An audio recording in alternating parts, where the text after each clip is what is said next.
I admit each and every day that I do not understand this, but I appreciate it. Each and every day I appreciate it, and I can embody it through movement. So when I'm in my movement lab and when I move, the complexity is there. Everything happens, and I do not have to explain it with words. That's the thing.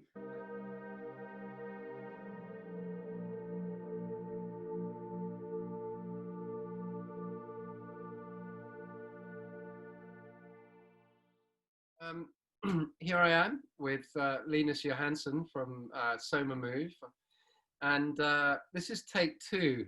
We tried one of these before, and I had a big swelling on my cheek, and I just thought, well, I don't think this is going to work very well, so we're going to give this one another shot. And these are, you know, our conversations just go. Linus and I have these conversations that go, I think, anywhere they could possibly go, and a lot of these interviews I've done, they're not really interviews, they're sort of fly on the wall chats, us over coffee or something like that. It's a shame we're not in the Mad Hatter in Brighton. Yeah. That sort of chat. But then you'd need someone throwing chairs at us at the same time. Yeah. It's a true mad cafe, ain't it? So, the reason I like chatting to Linus, and I mean, we've got so many ideas that we kind of keep bouncing off each other, and something out of those ideas and our sort of chance meeting that we had for the first time in Nottingham, where we met in a dissection lab. In fact, in the ready room, wasn't it, in the dissection lab, all sorts of ideas were coming up, and I think you got interested then in the slings that I was sort of putting together. Because of those conversations, it culminated in the book that Linus and his colleague Martin Lundgren was wanting to write, and my colleague Julian Baker, myself, and many others have added chapters to this wonderful piece of work as well. And I'll let you talk about the James Earls thing when that comes up. Yeah, for sure. With James, and we interviewed James just recently, and that went really well. But this is a fabulous piece of work, and we were just interviewed by Julian as well, weren't we? And grilled by Julian over this book. Yes. But Linus, well, welcome back again, my old friend. Thank you, my friend. Thank you. Always glad to be in contact with you. So, Soma Move is something that is to me a really profound movement system, and I think when I'm looking at sort of fascial movement patterns, or it's not that you can move fascia on its own, by the way, we know that, but yes, you know, anything that kind of relates to the elastic kind of kinetic dynamic that exists there. When I first saw any of your footage, I just thought, oh, there it is. That is the system that we've been looking for such a long period of time. And you're just so busy evolving it all of the time. But how did you come across, how did Soma Move happen for you? What had you just go, bing, this is the way to work? Yeah. So what happened, and thank you for appreciating this little concept that we set out to create. It's really great to have, you know, great people like you see it and appreciate it for what it has become. But it really started 9 or 10 years ago when I wrote it wasn't really my first book, I think it was my third book. I've been writing books for a while. Those are in Swedish, unfortunately, and won't be translated anytime soon, I think. So, but that book was kind of really the predecessor to the book that we've written now, the movement integration book. And it was really the things that I've learned and the things that I've understood and the thoughts and the questions I had all boiled down to this little, it's more pamphlet. It wasn't many odd sizes. It was like 80 or 100 pages perhaps, but taken there by Tom Meyer's work, really reading and studying his stuff and understanding that I've passed the threshold where I've been before, thinking and living the idea that the body is bits and pieces. I was moving that way, I was thinking that way, I was treating my patients that way. As I am a physio, I had my patients, I was treating them like that. And what could I do? School had taught me that that's the way the body was, you know, put together. There's a knee there and a hip there and a back there, and they're in the same body, but they ain't got nothing to do with each other. They can't, affect each other in any way. That's, do that exercise for the hips and you do that for the back and so on and so forth. Studying Tom's material really made me understand that, hold on, there's something else here. This dude, he sees and he kind of explains it in another way.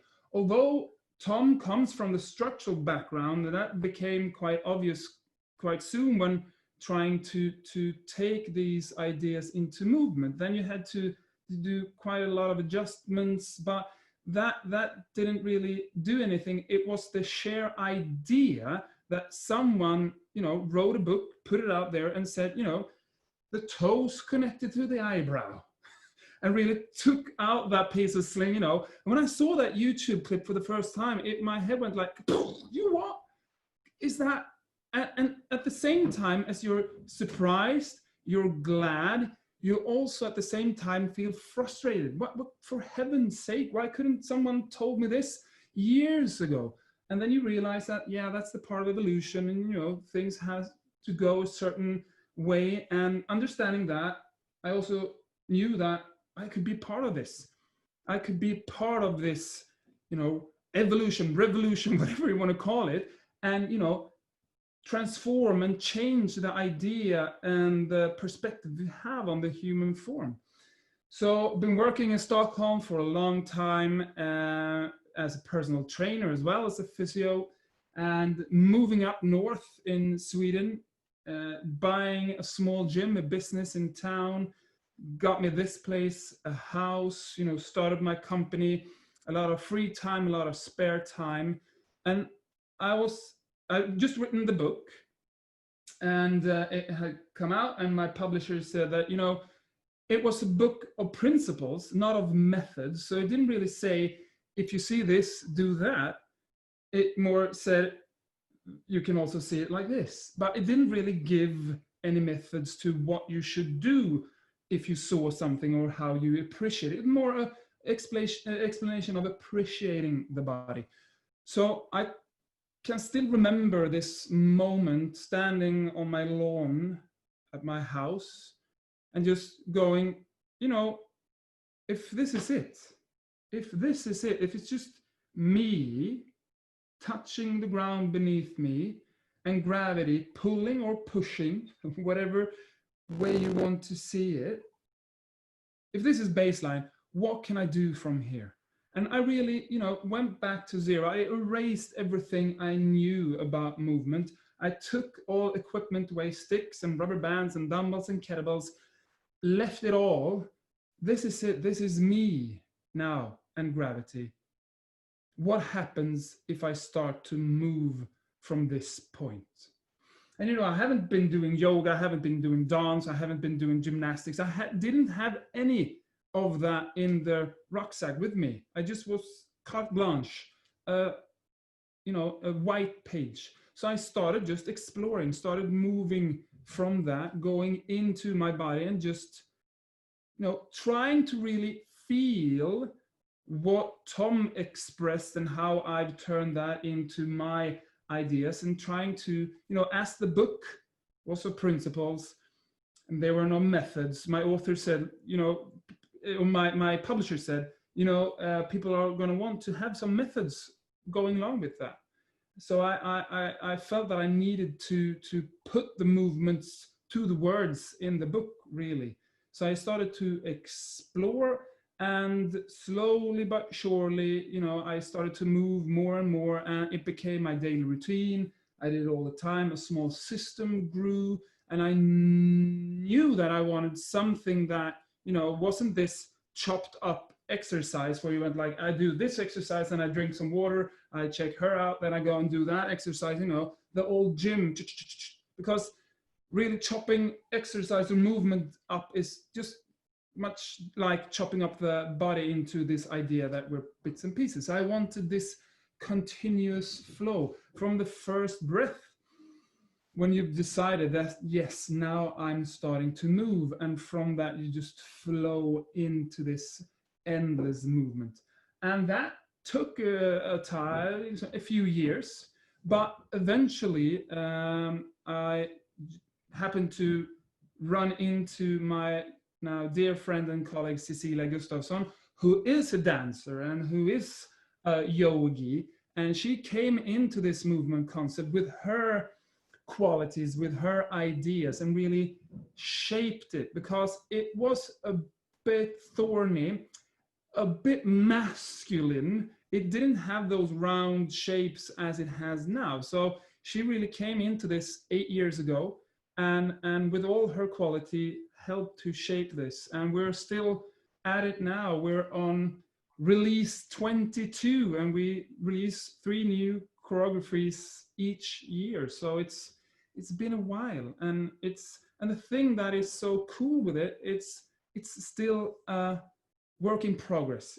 I'm still learning, I'm still developing, I'm still seeing, I'm still creating, exploring. And that's really what makes me so happy, because both you and I are of that quality that if we wake up one morning and there's nothing to explore, there's nothing to understand, there's nothing to feel, there's nothing to, then that's death for us, right? Then we, it's over. There's always something to keep exploring with the quality of movement, because you can get up and do the same move that you did the following morning if you did the same things each morning, but every single day it's completely different. The conditions are different, the light will be different, everything's different. So that affects our quality of movement. Bruce Lee had said, the only way that we're going to develop a new way of moving is when we grow a new limb. Yeah. And that's it, and this whole thing about the quote from Van der Scaravelli, going with the body and not against it.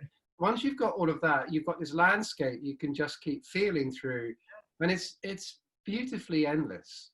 Yeah, and that's such a privilege, and for us to be able to work with our own bodies and the people who come to us and their bodies, and have them understand and explore that really puts even a bigger dimension on it, because now you have more bodies to explore, or have them explore, and have that feedback and that communication, and seeing pennies drop and people go, oh yeah, that's right, cool. So it's a privilege to be in this realm and be able to work this way, actually. And I'm really happy that Soma Move have kicked on and kicked off so well.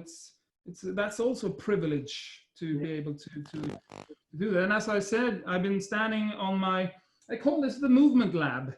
So this little square I'm standing on, it's not my mat, it's my movement lab, because I like playing with different, entry points to ideas. So if this is my movement lab, then it will allow me to elaborate, to explore, and to challenge myself in movements, and express it in a way that others will. So I've been up this morning, and I've been a few hours in front of the camera, creating materials to share with others. And the beauty of it is, from what I've seen, it's an intelligent system.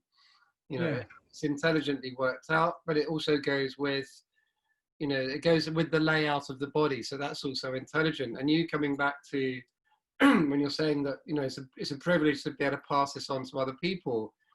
So when you were talking about your book of principles, I think the principles is always a really great place to start and go to, but also end on as well. Yeah. So it's the beginning, middle, and end, and it's the continuum. It's the mat you're standing on now. Is that once people start to get into the principles, it has them think differently about themselves. Yes. So, other than just giving a method where it's spoon-fed, if it's spoon-fed to them, they'll never figure it out. And, they've got to make a few mistakes along the way to understand about themselves. Yeah, for sure. And there's a saying, give a man a fish and he'll survive for one day. Teach a man to go fishing and he'll survive in a lifetime. And that's really when I meet people, and as I do when they're usually in pain, that's when people come to me, but it's more often that they just want to develop. But pain is usually the factor that takes them to me, as I'm a physio. But the thing is that I do not fix pain. What I do is I'm teaching people to relate to the reason and the happenings and what's going on in their body, teaching them about their qualities, about the potentials in them, and really paint a picture of a process-orientated journey that they need to take, not just to be pain-free, but to develop. And to do that, you can't just have a person lay on the bench and they go like, they turn that thing off and you go, and oh, that's better, thank you, and they pay and they leave. I teach them. I'm their teacher, not their physio. I teach them about their body. You must learn this and you must understand this, and then they can turn and they can start to relate to themselves in another way, because that happens all the time. And I can hear it in the language. So listen, when people come and they've recently injured something, say the foot, a couple of weeks ago, they come and they say, could you help me please? I've injured my foot, right?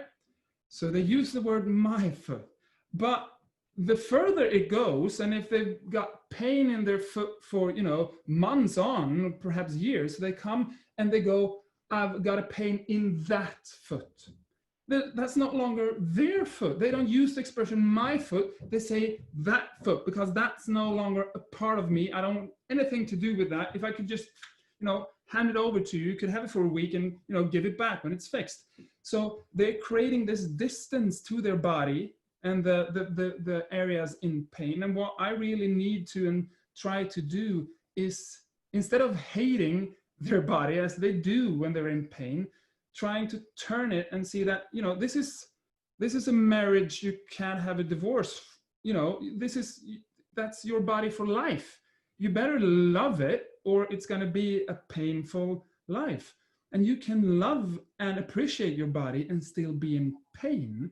And that is really interesting, that pain bit where you can, I've got a lot of patients that are still in pain, but how they've come around and how they see themselves and how they express themselves in movement makes them much more tolerant to the pain, and they can actually handle it. Instead of being owned by the pain, they're owning the pain, and they know how to take care of it and how to move with it, and when they have to do this and that. And that's the cool bit of learning to understand and appreciate the body, really.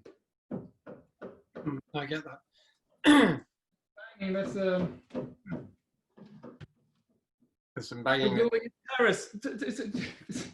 So I didn't think the carpenters were supposed to be here today, but they are. So I apologize for the banging and whacking that's going on. The wood comes in through the window and slaps you around the face. We know what's happened there. Shut up. So Friday, go. I think this thing with pain, because I was just thinking as you say that, because in my life I came from a lot of competition training. So yes. Competition cycling. So we would take ourselves to certain limits, and what we're doing is gently increasing the envelope for our discomfort. So that we know that we can spend a lot longer in that realm. And actually, as we push that envelope of discomfort further out, the space that we're in, we're not even touching the envelope anymore, because you can always stay in your comfort zone. And it was the same within, say, bodybuilding training and other training methods. And sometimes pain would happen. There would be a bit of soreness and stiffness, and there's going to be an injury that occurs. But the thing with it is that we're in a place where it's like, oh yeah, that's a bit of a problem now, but I know what I did. And you can almost backtrack the process and understand the dynamics of the body at the moment that we did it. And this is an interesting thing from a conversation just recently with James Earls, that he was saying there isn't really many people out there that can describe movement. Because we hear anatomical descriptions of movement. We're looking to describe movement as a kinesthetic, felt sense. Yes. And can that quality of description be accessible to the individual, rather than, there's certain terms that just maybe get a bit too floaty and it's not kind of grounded in the body, but it's about the body, space, time, and the surface that you're on, and so on. Mm-hmm. Yeah. Interesting. Interesting. Yeah. So yeah, really. So well, that's going back to that. It's really the what I keep seeing when I work with movement is that the language turns out to be the hindrance, really. The to communicate movement, as you and James concluded, it's really hard. We've written a book, you know, it's dead hard to put into words how to describe movement, and not only describe it, to have someone read it and understand it. It's really something that you have to do, and you have to move to understand. It's another intelligence. I always talk about the two intelligent parts of the body, and one of them perhaps isn't that intelligent, because the intelligence, it really rests down here. And the thing is that down here, it's in our movement system, in this always flowing unit that we are. The complexity is so vast and it's so grand and big that up here we're too stupid to even start to grasp what's going on beneath the skin. And what we can do is that we divide it up. We put it into boxes because that makes it easier. We say a knee, and we say cardiovascular capacity. We divide it up. That's one hormone, and that's another hormone, and that's the nervous system. And, you know, separate it. That's become, man, that makes it much more easy to understand. But in reality, it just goes, oh, no. It's all here at the same time. It's all working together. Always, there's no separation. There's no dividing up of anything. And the only thing to be able to understand this is to appreciate it. You know, you just say it. Yeah, it's here. The complexity is here. I admit each and every day that I do not understand this, but I appreciate it. Each and every day I appreciate it, and I can embody it through movement. So when I'm in my movement lab and when I move, the complexity is there. Everything happens, and I do not have to explain it with words. That's the thing. I don't have to write it down. I can just be there. I can just move with it, flow with it. And, you know, the complexity and the fantastic unit that the body is, it's right there. And I don't have to make it more complicated than that. Right. And a really cool receipt to this was when we were back in the days, you know, when people can meet up in big halls and move together. We were this convention, and we presented Soma Move from the big stage, and there was like hundreds of people attending. And a woman comes up to the stage afterward. It was the first time she'd ever tried Soma Move, and she said to me, "Thank you. I really like this. I didn't even know I wanted to move this way." You know, and you know, taking her so much out of her movement box and having her more or less experience something that she didn't knew she could, but she understood that she wanted to do that. Her body went into, you know, what is this? You can move this way. It's like, you know, it's like a dog that's never been outside its cage. You know, oh, there's another world out there. So she really had this grand experience of moving beyond. And, you know, words couldn't take her to that place. She couldn't have, you know, read that in a book. She had to do it. She had to be there, be present, and just follow the flow. And that's really so cool. So I think that's two ways I really want to communicate. I want to write it in the book. I want to do YouTube videos and stuff like this, and interviews with you to try to put words onto it. And then I want to communicate it through movements. And I want to create, you know, clips and movies and stuff that, movies, you know, videos, that's the word, that you can follow along, you can experience. So you can even meet me when that's possible and attend a session and have that intelligence and have that understanding come that way instead. But the most cool thing is, of course, when those two get married, when that thing, oh, I've understood it now, I think. And then from the depth comes, you know, the realization that, oh, yeah, and then, you know, like two cowboys, they cling on to each other, and things starts to turn. So you understand it intellectually, And when that, comes and it crosses over with the understanding from the kinesthetic level, and those two overlap and they sync up, boom, that's when the cool stuff happens, really. But that's not really, when it happens, it's cool, but it doesn't have to happen, but it's very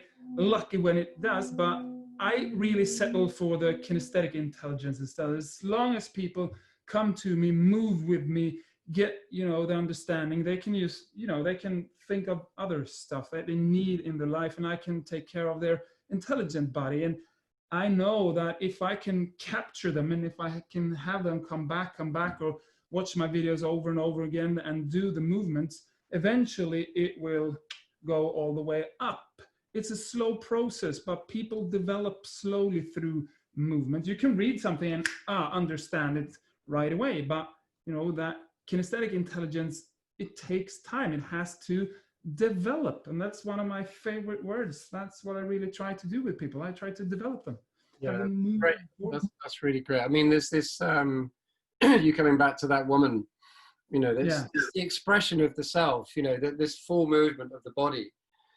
And I think what happens is that, if someone's walking around and all of a sudden they just make a sudden movement because it's a full expression, they get considered to be the crazy person. Yeah, for sure.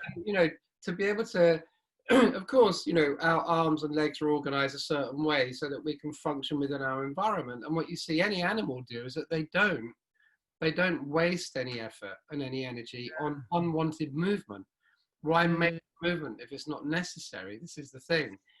And there is, I think sometimes it goes too far where you get some crazy movements being made. Well, because I can. So, well, great, but where's the energy efficiency in what you do? The stuff that, that I work with Wing Chun practices and Qigong and stuff like that, all of it was about economy of movement, economy of effort. However, there is that moment where it can be fully expressed and then it returns back to zero again. Just the right amount of effort for the right moment, and then it comes back. And it feels so great because you know that it can do it. And then, I see this with my dad, as you know, he's, still training and running at 80, and he's 82, and he's found a way to, during lockdown, he's staying on his farm. So he's staying on the farm where he's got his factory unit, and he's figured out he's got a bedroom there and a kitchen, and he's still working, and he's got his weights there, but the farmer has cleared part of an orchard and created half a running track for him. Oh, wow. So he's still able to run over hurdles because he's made hurdles for himself as well. So, his body can go to that zone and then come back and return. So he's still up ladders and working on roofs, a bit like I think your father's been doing the same with your grandfather. But it's amazing. Once that expression is there, it never goes away and it's fully expressed. Yeah, that's amazing. And that's really beating time, because being old is really a choice, isn't it? So he's one of those person in the world that and that's one of the sentences you have in the book, where you express you and your father is walking through town. He tumbles on something and he looks at it, and they should really fix that. Some old person could trip over it, right? And he doesn't consider himself old. That's the cool thing. And that's, time is a construct, and he really embodies that thing that, it's, I'm not old, I'm 83, but I'm not old.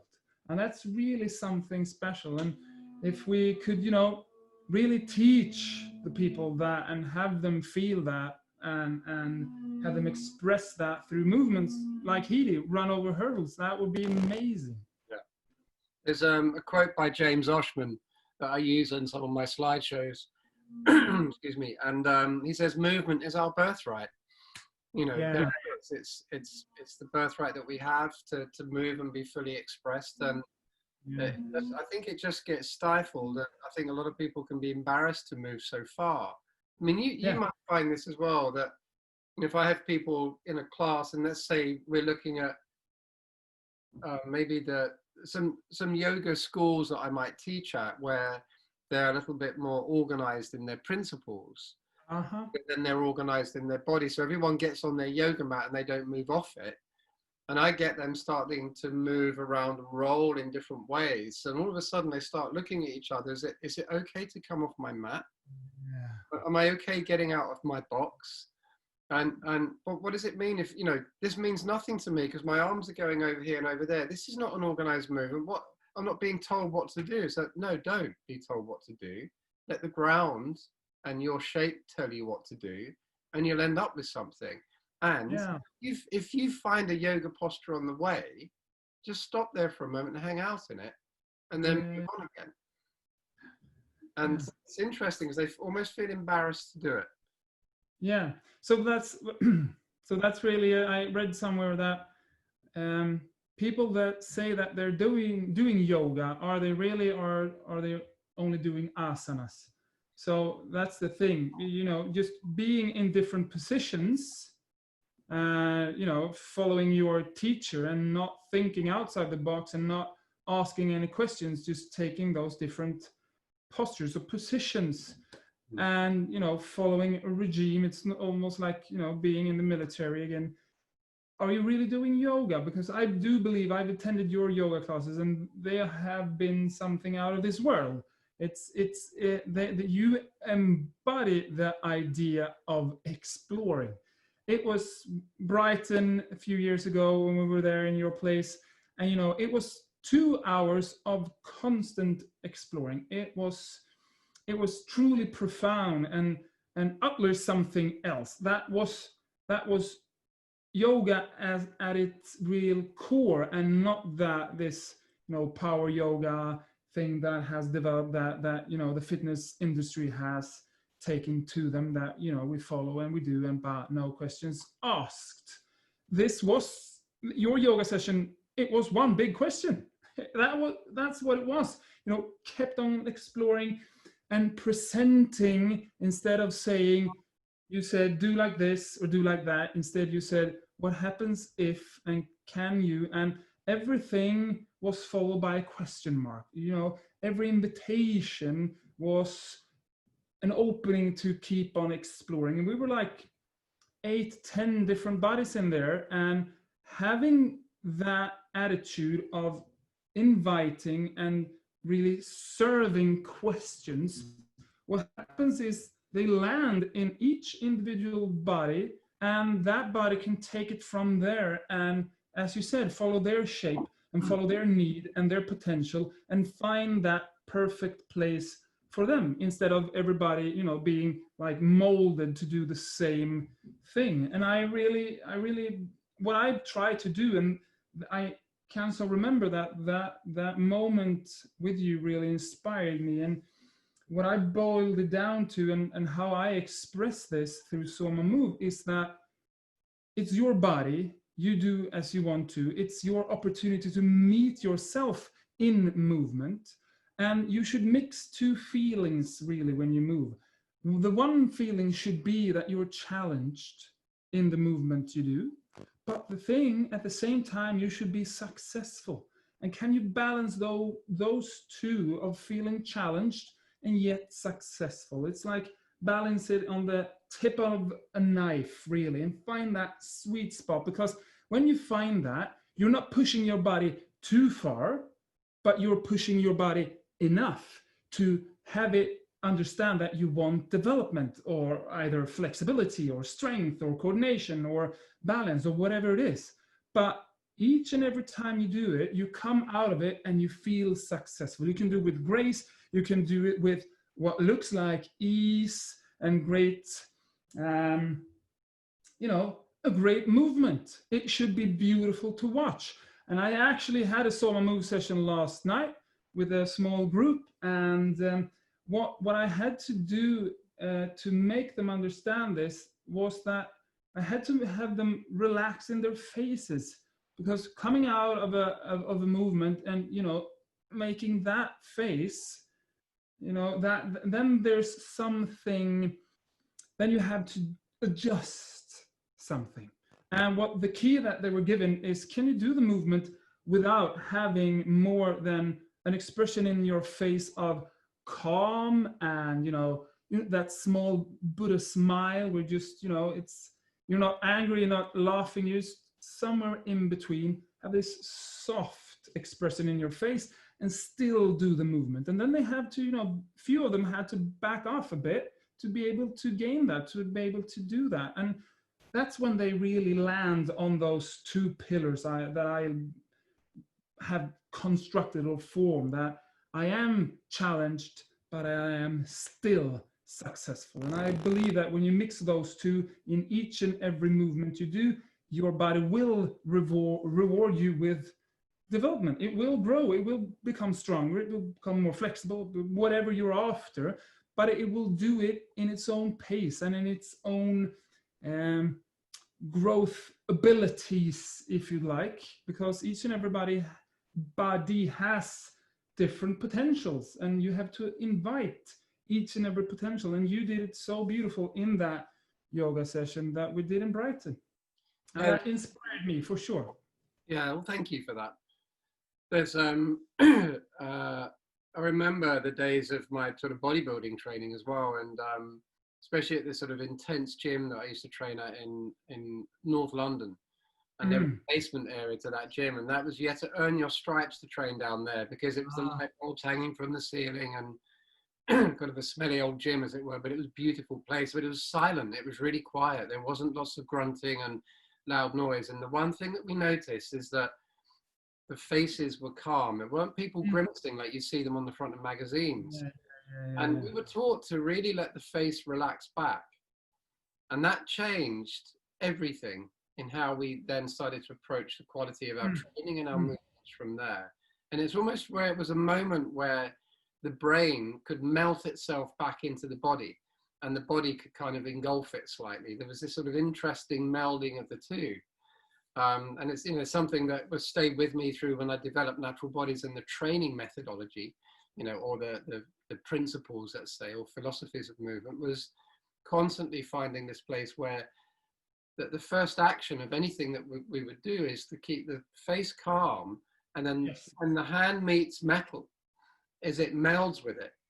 So then you've just got two things working together, rather than what a lot of people do is get into the gym and just go and kill the weights. It's like, well, why kill the weights? What did they do to you? Whatever did the weights do to you, man? Yeah, they're way too much. That's I hate when the weights way too much. Exactly. But you know, so the whole thing, you've got to dance between you and the object you're working with, so everything becomes one. And then, you know, that's the same with just the ground. You know, the body and the ground, like you said. That's all there is. There's us, the breath, the ground, and nothing. Yeah. So the book, Linus, how did the book come about? But also, Martin, your co-pilot here. Yeah. How did you meet Martin? How did that come about? Tell me about that meeting before. Yeah, I can take that story. So it's really Tom's fault. He got me into this, reading his stuff, understanding his stuff, seeing the education that he presented. They were either in the UK or in the US for the time being. And this was it 5-6 years or even more? I can't remember. Your time flies, although it doesn't exist. That's the fun of it. But so I was standing by my computer, and I was, you know, Anatomy Train's webpage, and all of a sudden I went like, Oslo, they're having it in Norway, just next doors.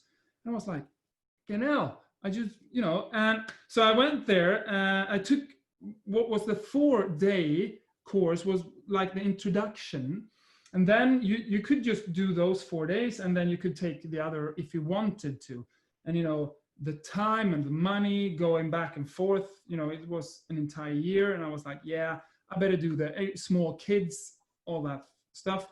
Take the 4 days. It's a small me vacation. So I went to Oslo, went there, and it was Don Thompson, my now teacher, that was held the course, and Kai, one of the co-teachers, was helping Don. And on the second day, Don comes up to me and he says, hey man, could perhaps Kai, you know, do some stuff on you, treat you, or, you know, work on you in front of your, you know, the participants in the course?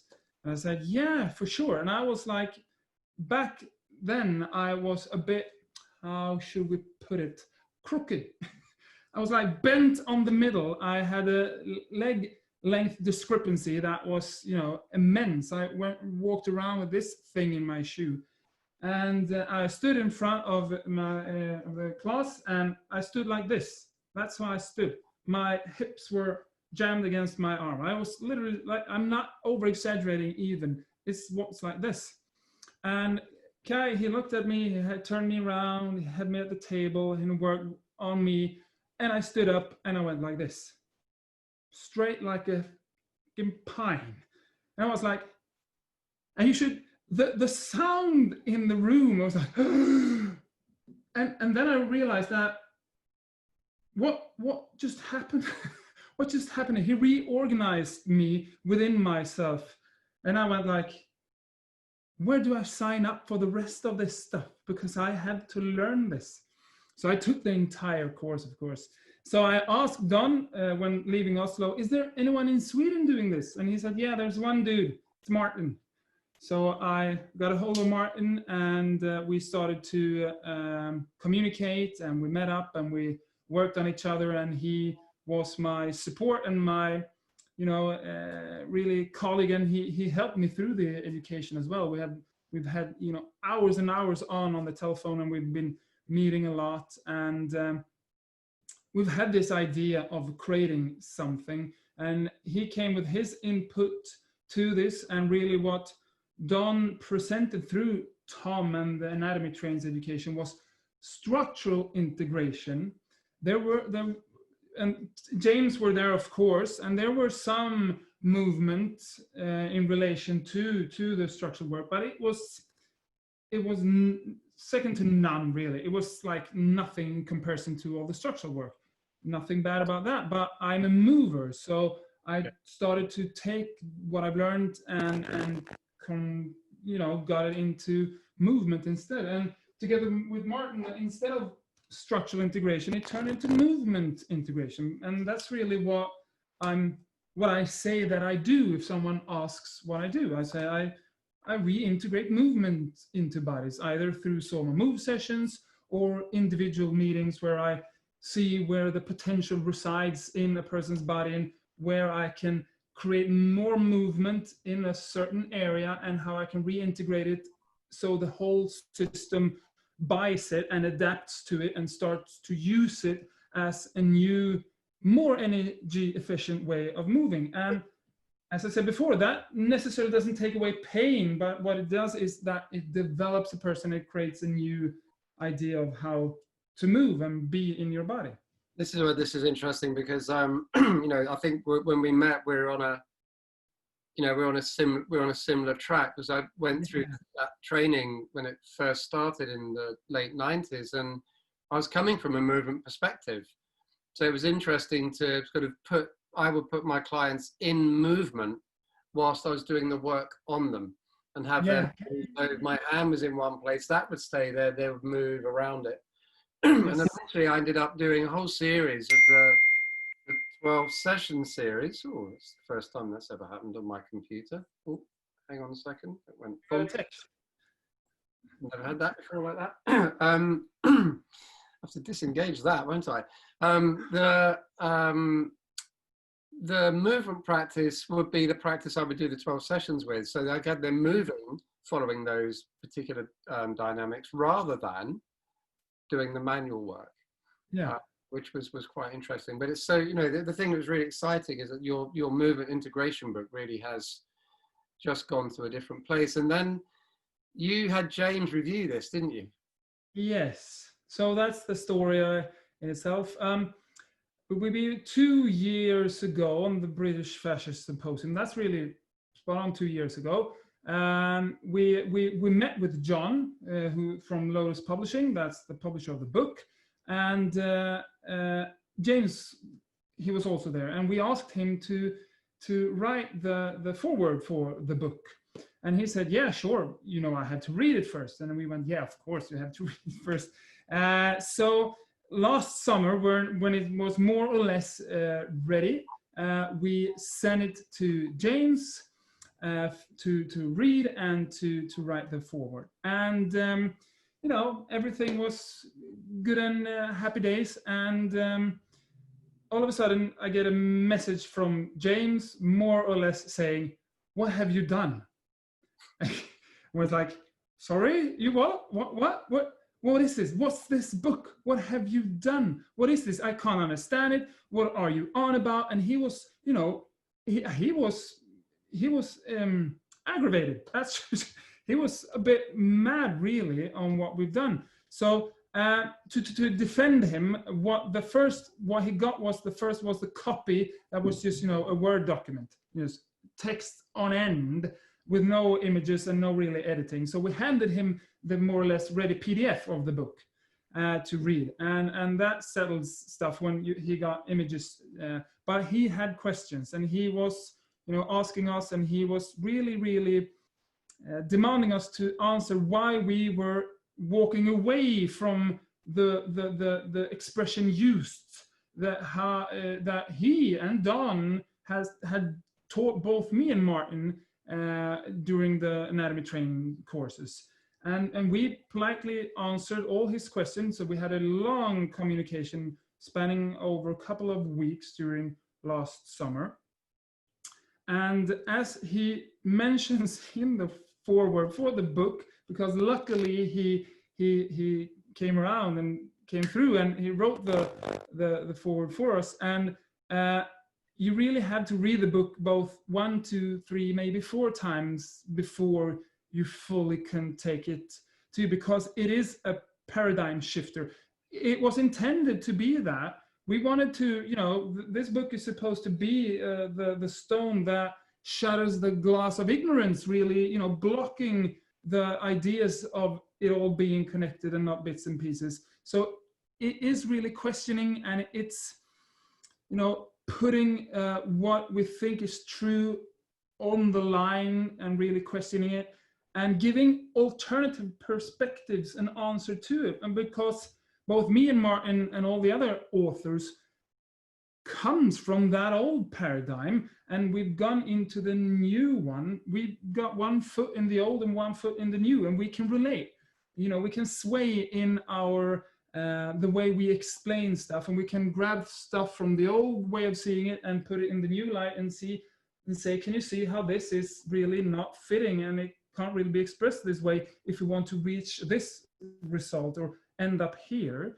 And James eventually really came through and understood what the point we were really trying to get here. And eventually the forward is like, you know, it's a dream forward. What he's written there is really, you know, that's for anyone to really, you know, that's a big dream to have those words, especially being your teacher, your colleague, and good friend.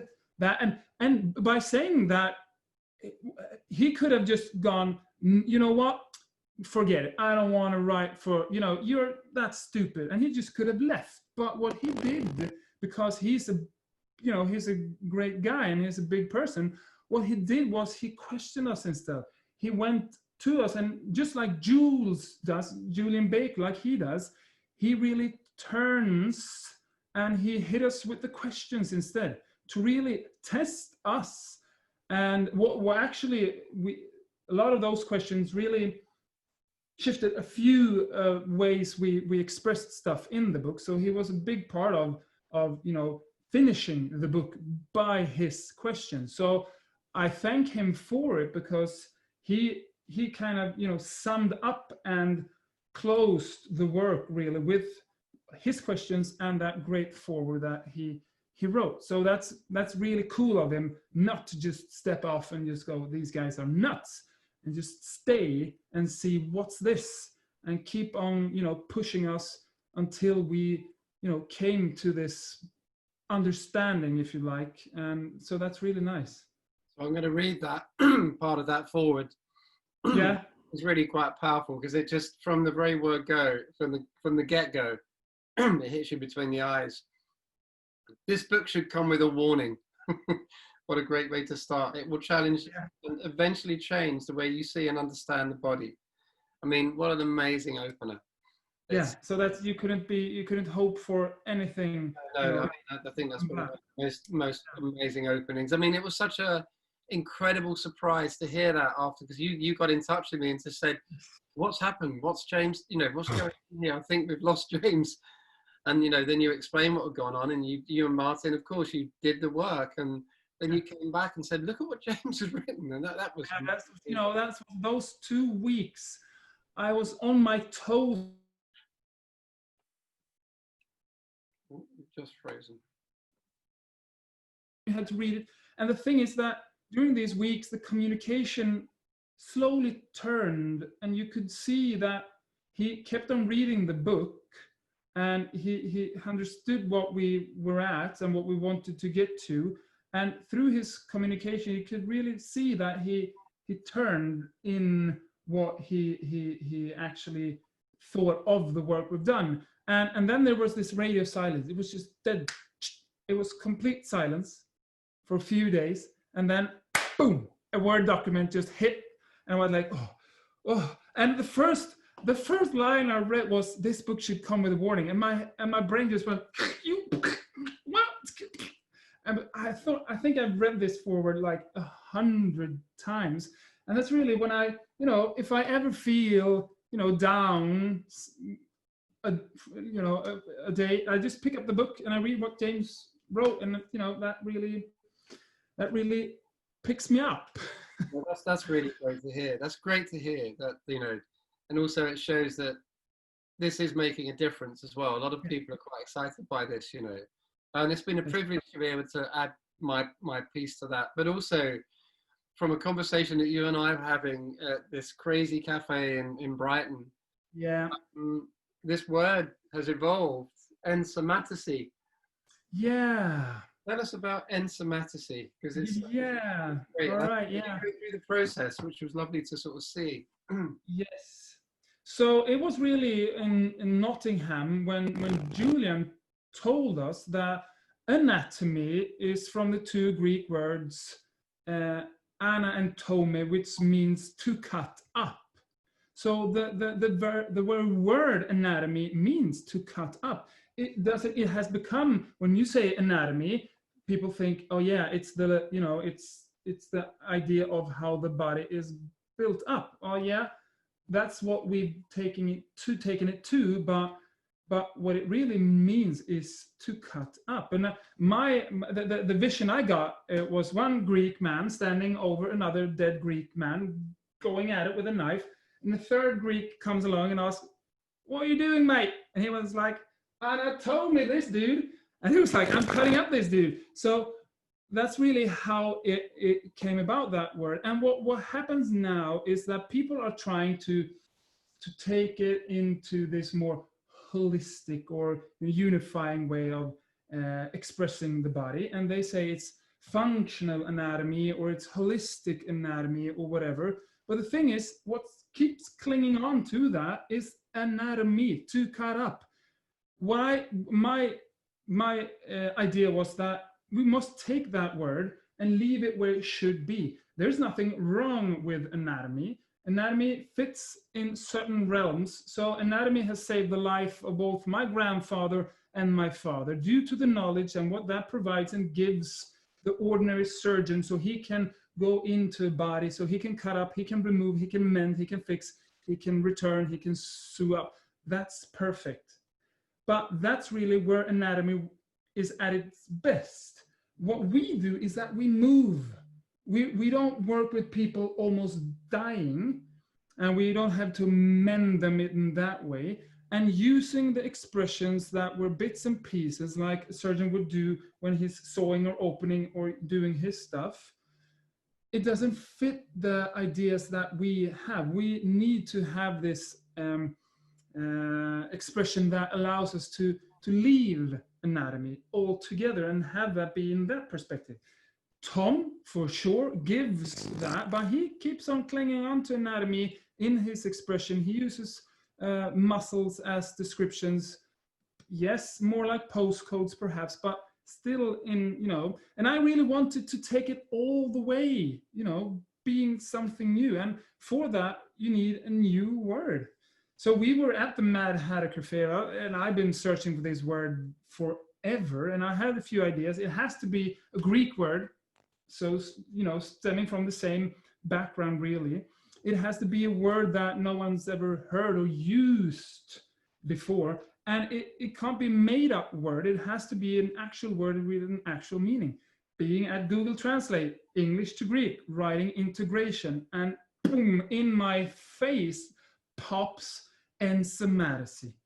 And that word means in Greek, corporation, integration, and embodiment. And I thought, I fell out of my chair.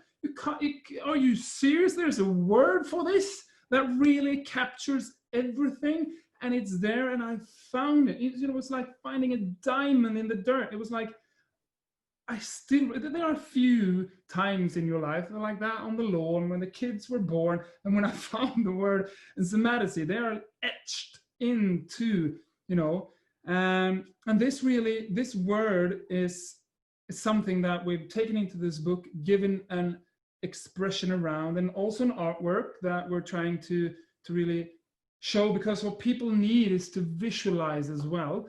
And the artwork in the book it's inspired by Tom's lines, of course, but also the way we move and work and treat the body. It's a three base, really, way the lines are, or the paths, should I say, really are built up. And I worked on that illustrations also for quite a while. Over a year I was at that, and I'm not sure I'm really done with it yet, but it's resting for now. And the cool thing with enzymaticity is that hiding in that word is the word soma, which that's the other thing, that it's the word is in there. So soma in Greek means body. So our movement concept is soma move, body movement, in some Greek Anglo fusionistic history there. And so being there, popping out, it was unbelievable. So I really thank Google. I want to thank Google for providing with that fantastic service, or I would never have found that word. So yeah, and I had an egg Benedict. I also remember that from the Mad Hatter. No, that was amazing to see that. Was really when it's gone from there. It's quite amazing. It's quite incredible. Yeah. I hope that people that the word catch on somehow. Yeah. Well, I'm thinking that sort of there's the word enzymatic, will become yes. way to describe things. This is an enzymatic way of moving and stuff like that. So, I think you and I, our next things here is to put our heads together on all sorts of ideas around that. Would be very good. Yeah. The expression came just the other week, actually, the expression enzymatic movement, and it was presented very good. Yeah, for someone that's read and understood what I've done, and they said, you're doing enzymatic movement. I went like, yes, I am. Never thought of that, but yeah, I am. And that's the thing with words. I've been doing it forever, but just having the words, we need words and titles on stuff to be able. That's how our brains function, unfortunately. It's pretty good, because there isn't really there isn't an anatomy to describe movement so well, and I just think there's an enzymaticity to describe movement. Let's put it that way. You're right there on that edge of banging our heads against a brick wall, of trying to figure out a language that can work. But it's the frustrating thing, but the amazing thing at the same time, is that it can't be turned into a system. No, yeah. It's always a free flow to it, because the moment we start, systematizing, it limits. It's the same way as anatomy. When someone starts to understand their anatomy and movement, it limits their freedom to move. Yeah. So it's hopefully it's always going to be just a big set of questions that keeps pushing us forwards. And I think that if we agree on that, not creating a new thing, saying that this is it, and these are the borders, keep inside here if you want to be in this, then we're, as you said, limiting ourselves. But if we just tear down all the walls and just put a few well described, well put questions in the middle of that, and just, you know, keep on asking, then we'll keep on developing. You and I and everybody around us will keep on developing, and somehow that could probably turn into what it needs to turn into, this slow and ever growing exploration. And I know that we've got some great friends. We've name dropped them, James and Julian. They are like, you know, they ask the questions and they put the knife on your throat and you have to go like, yeah, but you know. And Julian, he's got some skills there. He's terrible, and I love it. And I still remember when we met him first time in Nottingham, you know, those sharp questions, never having someone, you know, but he comes from a certain belief system. He comes from the Bowens system, but it was incredible to see him step out of that and not, you know, referring back to that. Never once did he do that. He was in this neutral zone all the time, this completely neutral zone, and he kept asking questions, sharp, hurtful questions. He kept asking. And, you know, it was really, really annoying from the beginning, but after a few days, you understood what the purpose of that was. And that really, and when you could let go of, you know, your step down from your high horse and have those questions hit you in the face and be humble to that instead, then that's when things, you know, sped up, when it started to happen stuff, when, especially up here. And that was amazing. And I think of that all the time, that he's got this real quality to him that he can really neutralize, boom, just be this big bag of questions that, and what he does is he helps you sharpen your stuff by throwing those questions. You don't become blunt and lazy when he's around. You have to be, you know, that all the time. And that's a really great quality too, Julian. It keeps it real. I think it keeps everything grounded, keeps it real, and then you start talking in practical terms, you know, so there isn't, you don't go swaying off down some sort of crazy path and making loads of stuff up. It's like, no, we're looking at this, and this is real, you know. It's yeah, he's great in that. And you know, the beauty of it, as you said, he questions his own practice. He questions everything from within. And I've done that with anatomy trains from the beginning. Julian does that with his own work, but he has everyone go to the place where they're willing to question themselves, but not throw everything away. Yeah. You know, it's not about throwing it away and getting rid of it. It's just questioning what it is and then looking at the same thing from a different perspective. Yeah. And that gives you the ability to keep sharp.